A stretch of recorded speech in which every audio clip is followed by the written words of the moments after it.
Is what it sounds like to me. Let's bring in Tucker Carlson. He's the host of the wildly successful Tucker Carlson program right here on the Fox News Channel. Good morning, Tucker. Hey, Tucker. Oh, well, good morning. Oh, well, good morning to you. Let's start at the beginning before we talk about news of the day. What do you make of the president saying Obama wiretapped him? There's, suggestion that it probably has to do with that FISA investigation in June and October. And now the mainstream media has had a complete meltdown with their hair on fire right now. I smell hair on fire in New York City. This is the most frustrating story I've seen in a long time. I was just talking to Gavin, our producer, through the line. I'm so spun up about it for a couple of reasons. This is a real problem. The U.S. government spying on its own citizens is a long-standing fact. Yep. It's a huge problem, and it's clouded by deceit and evasion. Just here's one fact. We don't know how many Americans have their communications swept up by the U.S. government and surveilled because the intelligence agencies won't tell us. Not only will they not tell us, they won't tell the Congress, which is supposed to provide oversight to them. They've been asked directly, and they said, we don't know, and we're not going to find out. So this is an infuriating problem. We know for a fact that the National Security Advisor had, when he was a private citizen, before the inauguration, was surveilled by the FBI, and that was leaked. That's a felony. We know this stuff happens, and we know that it has a corrosive effect on government and our civic life, and yet we're not debating it at all, partly because Twitter is not the way to raise this issue, and partly because the Democrats don't want to talk about it. But I guess the bottom line is, yes, this is plausible. We need to find out exactly what happened, and it doesn't seem like we're moving in the direction of finding out. Well, the president wants an investigation, and these FISA warrants have been sought out. So, we'll have to look at that and see if they actually happened. What happens next, though, Tucker, going forward? Will we be able to find out any of this information, or is it something that's just going to be swept under the rug again? The president himself can find out, and he can find out and he can let the rest of us know by declassifying this information. He has the power to do that. He can unilaterally declassify whatever he wants. And I hope that he will, because a lot of people like me who've lived here, my whole life and watched this stuff happen are very suspicious that this kind of thing happens regularly. Yeah. And again, that shakes everybody's faith in the institution of government. It's corrosive. It's terrible. It has a chilling effect in the most basic way. If you think that the government is listening to you, that your political enemies can destroy you if you step out of line, I mean, you're no longer living in a free society. So it's a huge threat to everything that we think is worth having. It's so interesting. So we need to get to the bottom of it. Tucker, for 8 years when you were doing the morning show, we watched as President Obama, every time you brought up something that seemed unsavory about the Obama administration, there'd be no there. That's just Fox being Fox. When they're going after Trump or they're trying to do this, they've never quite met somebody who fights like this. He fights harder than anybody else maybe in the country, and he'll be defensive. So he says, oh, you're coming after me. You got this intelligence bureau that seems to be turning on me. Fine, I'm going after you twice as hard. I think that President Obama, in his retirement, might be in the dust-up of his career right now because he's never had an opponent like this. 14 Republicans couldn't handle him. Hillary Clinton couldn't handle him. And now he's trying to handle him, and he can't.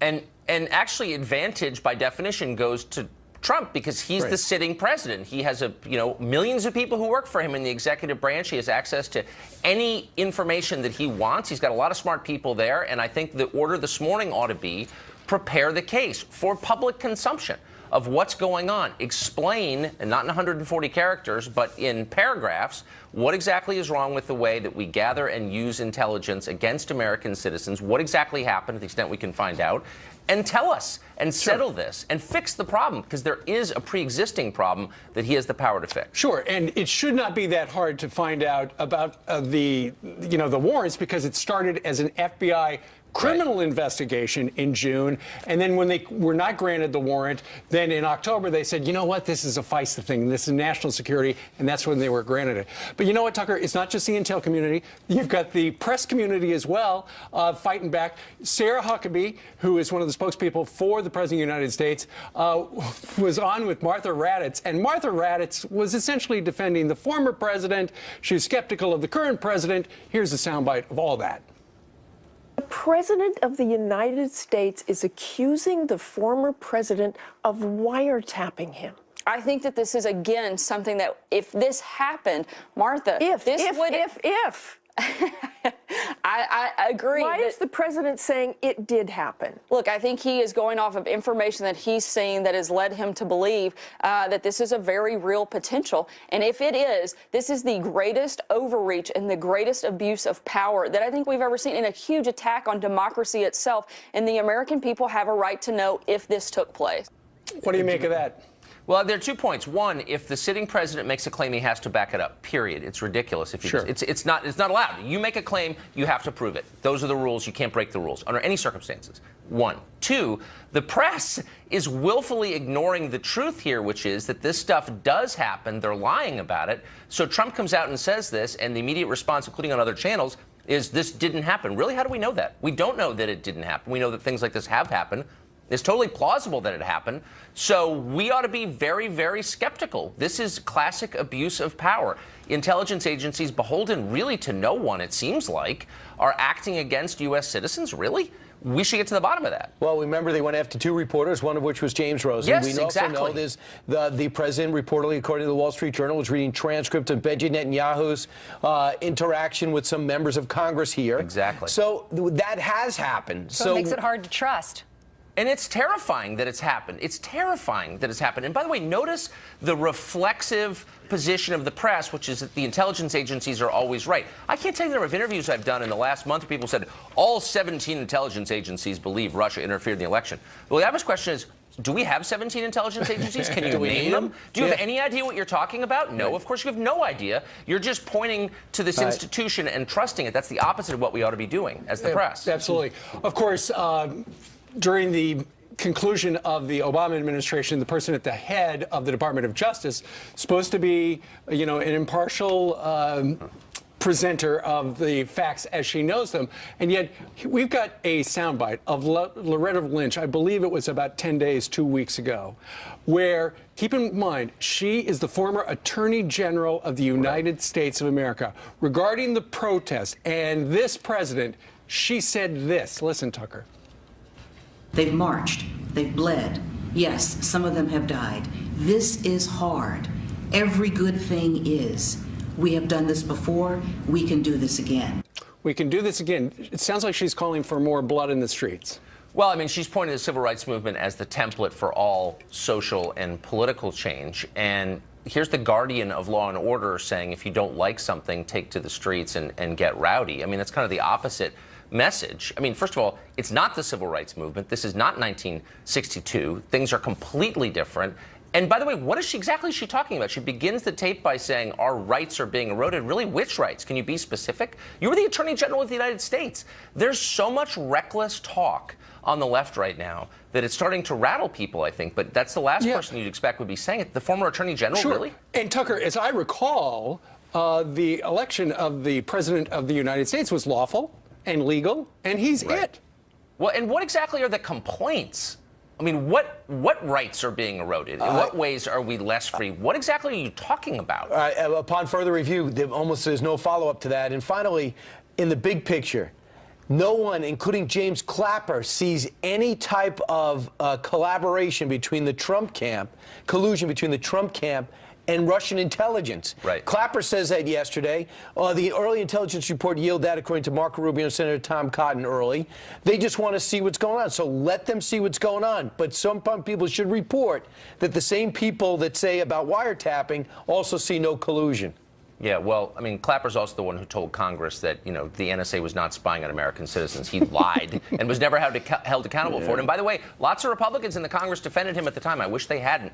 We have a right to know if the government is spying on us. I have broken no laws. I'm an American citizen. I pay my taxes. Are they spying on me? That's a totally fair question. I have a right to know the answer to that. And I'm glad President Trump has brought this up, because maybe it'll spur more people to demand, a clear accounting of what exactly is going on. I want to find out if you are indeed happier sleeping longer and working at night. And the only way to do that is to hack your emails. You've got my password already, We'll be watching you tonight, Tucker, at 9 o'clock. And Brian announced earlier he is only happy if he's flying in the air on a motorcycle. What makes you most happy, Tucker? Oh, gosh. fishing with my dogs. Not Probably. being on our show? Right. I love being on your show, and I love you particularly, Ainsley, I as love you know. you more. Thanks, Tucker. All right, Tucker. See ya. Fishing with his dog. The stock market opening in just a few hours following another high close on Friday. But will the Democrats' attack on President Trump put an end to the rally? Ainsley never asked me hard questions like that. It must be because Stuart Varney's here from Varney & Company, airs from 9 to noon on FBN. Stuart, serious stuff now. I mean, what's going to happen? Is politics weighing down the market? In my judgment, the Trump rally has stalled. We've gone straight up since November the 8th. We're stalled, I think, at 21,000. And we've stalled for two reasons. Number one, I keep calling it political turmoil because I don't have a better word for it, quite frankly. But the events over the weekend and over the past week, it's such a turmoil in politics that people feel that that can wave over towards the president's legislative schedule, like reform Obamacare and cut taxes. If turmoil results in a delay in those two areas, the stock market's got a problem. Yeah. But, hold on a second, Steve. Okay. There's a bigger problem, and that is that the Republicans are split. Flat out split on the reform of Obamacare. How'd you get that changed if the Republican Party is split? Sure. Secondly, they're split on tax reform. The border tax is a huge issue. One half wants it, the other half says, no, you can't have it. That's a split Republican Party on the two key issues. That's why the Trump rally stalled. Okay, so for your first point, that's all the Democrats have, is to gin up, their base to try to take Trump down and make it look like everything's a mess. As for the Republicans, you're absolutely right. There is trouble. They've had 7 years to figure out a new plan, and they don't have one. Well, they're just split. There's the Conservative Freedom Caucus in the House, which is urging they don't want the Ryan plan to replace Obamacare. And there are a lot of senators who say, you put in that border tax and you won't get 10 votes in the Senate to pass it, which means hold up for the legislative agenda, the growth of America. It's being held up. Are they just waiting? Is the financial circle, are they just waiting for Obamacare for a replacement plan? Yes, it's a show me market. Show me that you can reform Obamacare and get it done. Show me that you can get me a tax cut signed by August. Stocks will continue to soar, you think? If you get it, you may get that second leg up. A lot of people on my program saying there's a second leg coming if you fix the tax cut. Interest rate going up bother you? It doesn't bother the market. It's a sign of strength in the economy, and that's what the market wants to see. So on this occasion, higher rates don't hurt. Well, on this occasion, we pledge to watch your program coming up in 41 minutes over on the other channel. You were the pocket Hercules of FBN. Oh, dear Lord. What? Pocket Hercules? Pocket Hercules. What does that mean? He was a very famous Bulgarian powerlifter. I'm diminutive, that could hold an entire network. Wow. Never heard of him. You're strong. Thank you very much. Thank you. I appreciate that. The studio is collapsing in laughter here. No one knows what to say when Brian makes comments like this. We think you should be insulted. Brian, go do radio. All right, Mexico releasing a handy little video to teach illegal immigrants how not to, what's the matter? How not to get caught. Rule number one, don't open the door. And when lawmakers investigate President Trump's wiretapping claims, Congressman Jason Chaffetz will be a part of the process. He's chairman of the Oversight Committee of Government Reform Committee, too, and he's been in the eye of the storm of all these investigations from the Obama years now into the Trump years. Congressman Jason Chaffetz, welcome back. Good morning. Good morning. First off, when the tweets come out on Saturday, what are you thinking? Wow. You wake up in the morning, you have no idea what's going to happen. So, we're going to look hard at this. Devin Nunes and the House Intelligence Committee will take the lead on this. We'll play a role in the Oversight Committee, but I'm going to go into it eyes wide open. We've had experience. The Obama administration's been notorious on this type of stuff, and we're going to look hard at it. You're a victim. Well, yeah, look, let's remember what they did with James Rosen. Let's remember that the IRS did target, Americans based on their political beliefs. And in my own personal case, I had more than 40 Secret Service agents illegally tap into my records and dive into my background, and that's according to the Inspector General. So this stuff does happen, and it's not necessarily done the legal, lawful way. And so, yeah, we're going to take a look at it. And what happened to those agents that did that to you? Nothing. It was a one-day story, and the national media just kind of pushed it across. I'm the chairman of the Oversight Committee. 40 Secret Service agents dove into my records illegally. Nothing. Why did they do that to you? Well, I was fairly critical of the Obama administration. And I'm just saying, look, I don't know what the end result is going to be. Devin Nunes is going to take a hard look at this with the House Intelligence Committee. We'll play a supporting role, but let's see what we're going to find. Absolutely. And when you look, okay, so the president says, you know, it sounds like I was wiretapped, and you look at the history, and there are reports in the mainstream media about how a criminal complaint was, or a criminal warrant was sought in June. It was denied. Then it became a FISA request, and it was granted. So it looks like the administration was trying to get into the business of investigating Trump before a presidential election, which is unheard of. Well, the allegation is one of the strongest we've ever seen. Now, following that fact pattern, again, the Intel Committee is going to have to look at that and dive into that. But that paper trail should be, you know, fairly evident. Fairly evident. But will you, as chairman of oversight, find out if there was indeed a FISA request made in July and refused, and another one in the fall and granted? Again, House Intel will take the lead on that. We'll play a supporting role, but they will. Yeah, somehow between the two of us, we will get to the bottom of this. All right, what happens if you find out that yes, there were these FISA requests? Look, I'm not going to presuppose the conclusion of this, or anyway, I've been in this long enough to know that when you come around a corner, you don't necessarily know what you're going to see, so we'll keep our eyes wide open. There's a report in the New York Times that James Comey wants the Justice Department to come out and say the FBI never wiretapped. Yeah. What do you take from this story? Because it's not a quote. It's according to a senior source that Comey feels that way. It's clearly another leak. Yeah, I saw it's one of the headlines in the New York Times, and it said an American official. I mean, it couldn't be more broad. I did try to contact the FBI director over the weekend. Did not communicate back. I understand that, but I do think well, look, I do think it's interesting that the Department of Justice has not officially weighed in on this yet. So. It's early Monday morning. We'll see what happens, but... Who would? Concessions do that? Because it's Russia involved. And if so, do you go to the deputy who was appointed by Obama? I don't know. We're not going to have this solved by Wednesday, but we are looking at it. And since you're in the business of oversight, how about the fact that in the waning days of the Obama administration, it sounds like they changed the NSA rules so that they could take the intel that they had and spread it all over the place, leaving 1 million landmines that are going to be blowing up for the next year to try to destroy Donald Trump. Well, look, I saw you had Tucker Carlson on earlier. He's exactly right. There are a lot of things that we need to look at. What is the government doing in that regard? What are they doing with facial recognition? What are they doing with tracking your geolocation? These are all things that we have been trying to get answers from the Obama administration on that they would not answer. So we'll continue to look at that. Let's talk about Obamacare. Will there be a replacement this week? There are reports that there could be a replacement. Yeah, I think that would happen perhaps as early as today, and I think even before the end of the week, we very well may see a markup, which is when it goes to the committee, and then they can actually offer amendments and have the back and forth. And I love the process that we're going through. Rather than the Democrats in the dead of the night introducing something and then voting on it hours later, we're going to have an open process where they can actually offer amendments in the committee. Right. And we'll see what the conclusion is. Does it bother you that Jim Jordan, the Freedom Caucus, do not agree with what they know about Paul Ryan's plan? Does it bother you that Rand Paul feels shut out? No, well, look, Rand Paul's in the Senate. He's actually got a pretty darn good plan, which there's lots to like about. Plan? Well, there's lots to like about it, but let the process play out. What we do know is that Obamacare is in a death spiral, and for those of us that are paying higher deductibles, you have Obamacare. It's awful. It's terrible. We have such trouble finding the doctor we want to use. It costs more. We get less. That's what every American's going through, and so it's in a death spiral. We are going to make it better. We are going to fix it. We're going to repeal it. We're going to replace it.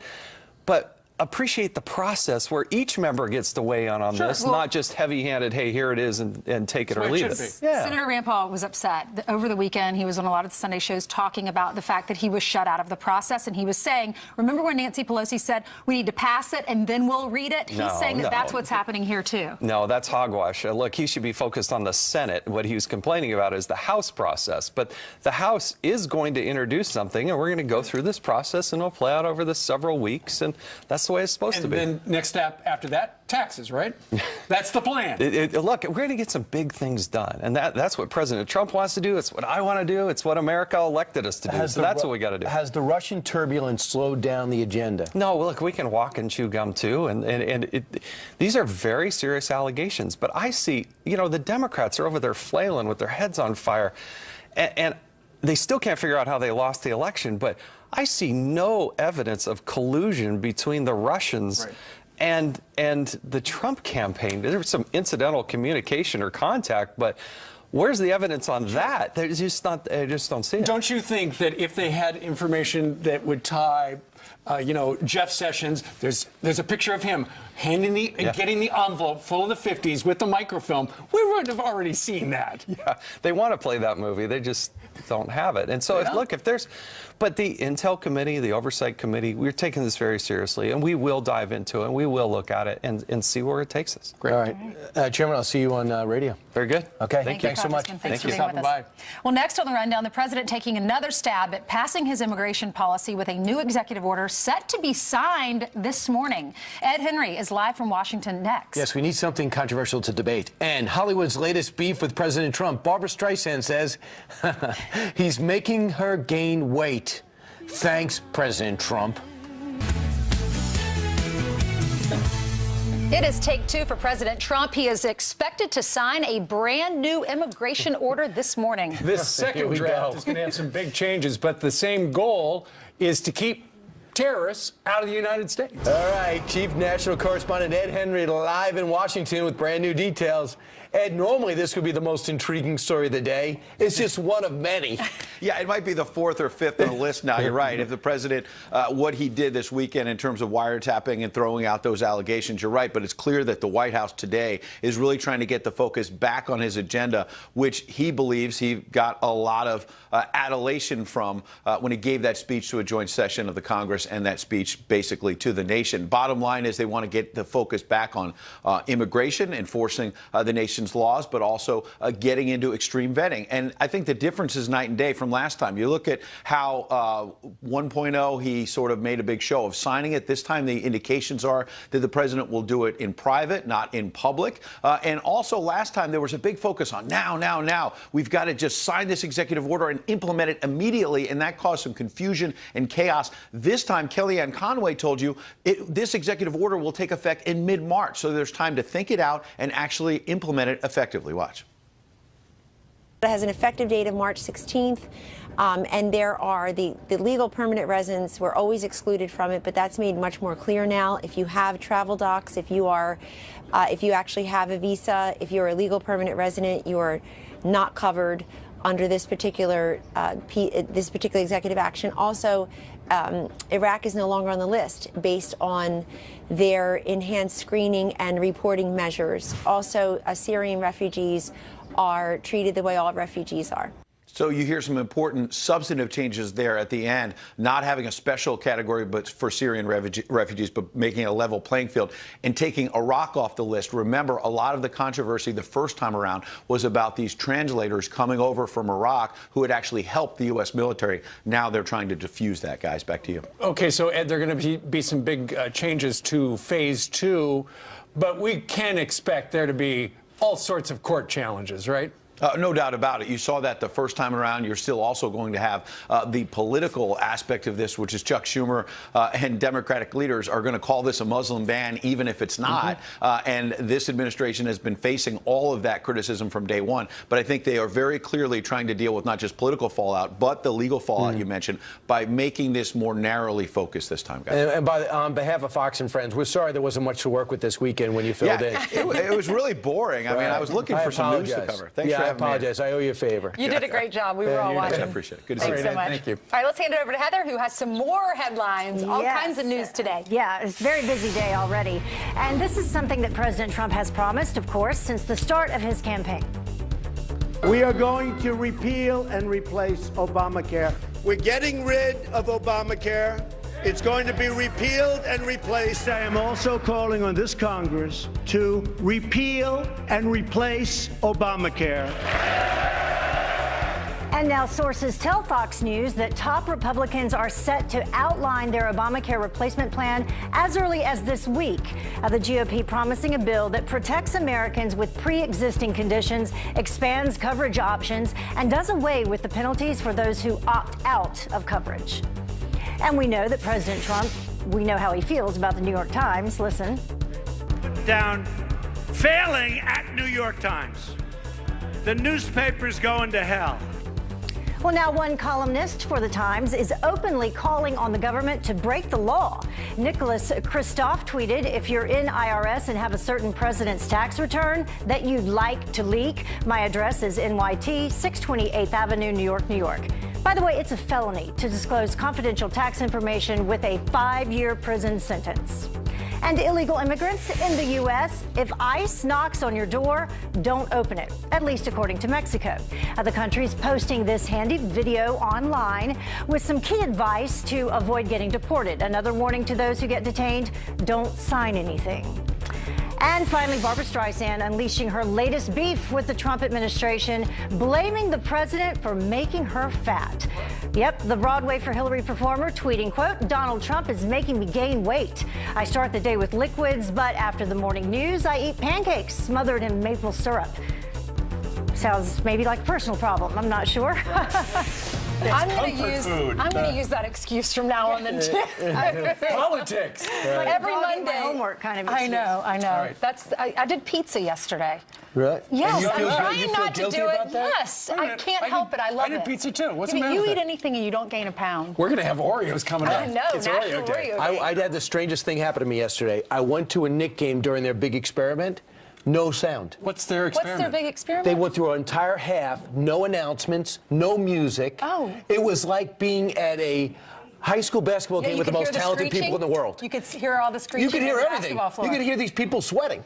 I mean, So, it was did you like it? unbelievable. No, I hated it. Yeah. It was Did your daughter terrible. like it? It was her birthday present. That right? was her first experience to a Knick game. I go, you have to understand. So in other words, for your daughter's birthday, you took her to the worst Knick games ever. Except for when the second half when they brought the stuff back. And they didn't even win. Right, I know, but the Warriors were fantastic. The Knicks played well. All right, but the second half they had music and sound, so she got to experience that. Exactly. So everything ends happily. That's the way our show ends every day, happily. That's right. Just like the show, just like the block, just like our days. There you go. Meanwhile, while some governors vow to fight the White House, the governor of Mississippi, Phil Bryant, is already taking steps to crack down on illegal immigration. He is going to join us live. We will have the sound for him coming up. I think I'm giving Joel a headache. I know, Joel's shaking his head. And you've seen the headlines about the White House and Russia, but is it all just a distraction? All right, President Trump is set to sign a new executive order on immigration. It's happening today, one of the several steps he's taken to protect our border. And while many governors have pushed back against the White House, our next guest says he will do all he can to assist the president. Joining us right now to talk about these steps he's taking on his own is Mississippi State Governor Phil Bryant. Governor, when you heard these words from the president and he got elected on being tough on illegal immigration, you realized you could help when?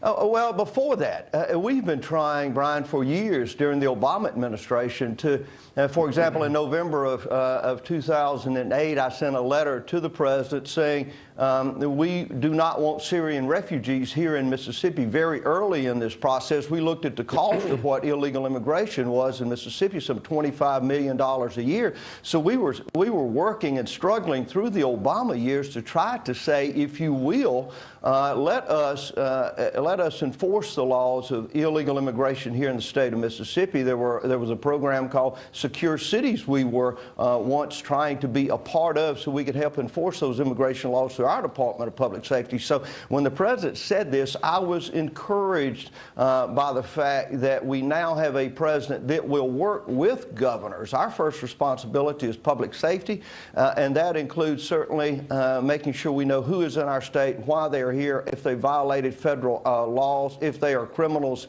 themselves, and how we can identify them, get them off the streets, and deport them. Governor, is it going to be a priority? For example, if you're living there illegally, I get that you broke the law by being there, but is there a priority in which you're going to be looking for illegals? Well, of course, we will follow the lead of Homeland Security, General Kelly, and ICE, but one of the things we will look is in our detention facilities, do we have individuals that have been arrested and that are illegal immigrants. Are they part of MS-13, the violent gang members, for example? If they have committed those crimes, we want them to pay their responsibility, their duty to serve their sentence here in the state of Mississippi, and then have them deported. Right. We are going to pass a law that says you can't have sanctuary cities in Mississippi, so that you can't hide these individuals from immigration customs. Yeah, and good. So the governor's going to get on his mayors to comply. Governor Phil Bryant, thanks so much. It was great seeing you last week in D.C., and thanks so much for joining us this morning. Thank you, guys. We appreciate what the president's doing. Right, and by the way, one of the fastest growing states in the country, Mississippi. We are like 13 minutes now before the top of the hour.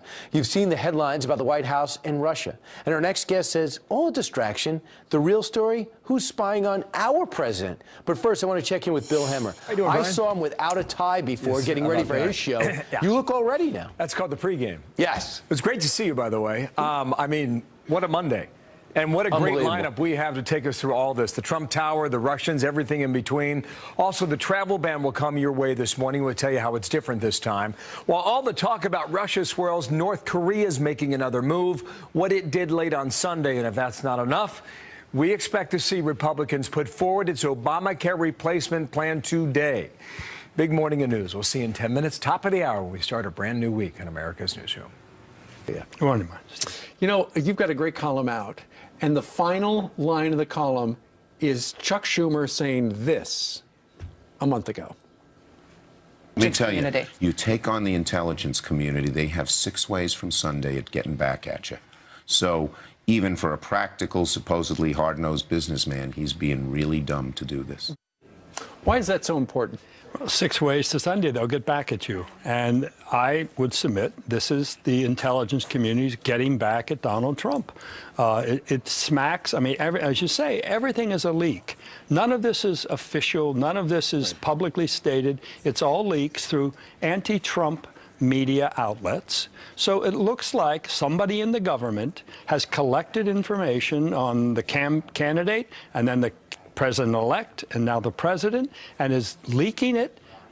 This would be a federal crime. Sure. Leaking it to outlets that are opposed to his presidency. And it is hard to escape the conclusion that this is a concerted effort from within the government to subvert the president. I don't know how else to see what we're seeing before our eyes. It does look like that when you look at